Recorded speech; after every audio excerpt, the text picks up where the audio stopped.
मैंने सुना है कि एक गांव में एक बूढ़ा रहता था। उस बूढ़े को रेडियो सुनना बहुत पसंद था। हालांकि उसका रेडियो अब थोड़ा टूट-फूट गया था। अलग-अलग प्रकार की आवाज़ें करता था, लेकिन फिर भी वो उसको लगाता और उसमें संगीत, साहित्य की कहानियाँ अक्सर सुनता और देर रात तक सुनता। ये रेडियो और वो बुज़ुर्ग बूढ़ा उस घर के लोगों के लिए परेशानी का सबब बना हुआ था।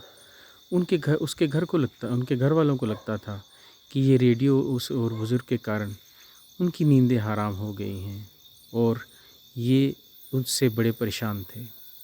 उस गांव में अक्सर चोरियां होती थी, लेकिन इस घर में कभी चोरी नहीं हुई, क्योंकि चोर जब आते तो उस रेडियो की आवाज़ सुनते, वो कड़-कड़ की आवाज़ें रेडियो की आती, उनको लगता कि घर में कोई जाग रहा है और वो लौट जाते। इस प्रकार ये घर उस रेडियो के कड़-कड़ के कारण चोरी से बच जाता।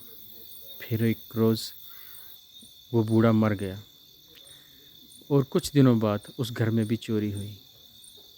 चोर उस घर का सब कुछ लूट के ले गए। धन, दौलत, जेवरात सब ले गए। फिर उसके घर वालों को ये बात समझ आई, ये कीमत समझ आई कि वो बूढ़ा और वो पुराना रेडियो जो कड़-कड़ करता था, उसकी क्या कीमत थी। इसी प्रकार जो घर के सयाने लोग, बुज़ुर्ग लोग होते हैं, वो जब तक हमारे साथ होते हैं, हमें कई बार उनकी कीमत पता नहीं चलती, उनकी सीख हमें पता नहीं चलती। लेकिन जब वो हमारे साथ नहीं होते, तब हमें उनकी कीमत पता चलती है। समाज में भी ऐसे लोग होते हैं जो झूठ, फ़रेब और अत्याचार के खिलाफ़ उसके विरोध में खड़े होते हैं। चाहे उनकी आवाज़ थोड़ी कम ही हो, उस रेडियो की कड़-कड़ की तरह ही क्यों ना हो, ज़्यादा इफ़ेक्टिव ना ही लगती हो, लेकिन कई चोरों को वो चोरी करने से रोके रखते हैं।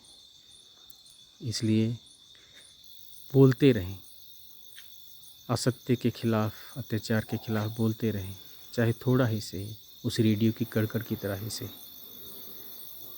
पर बोलते रहें।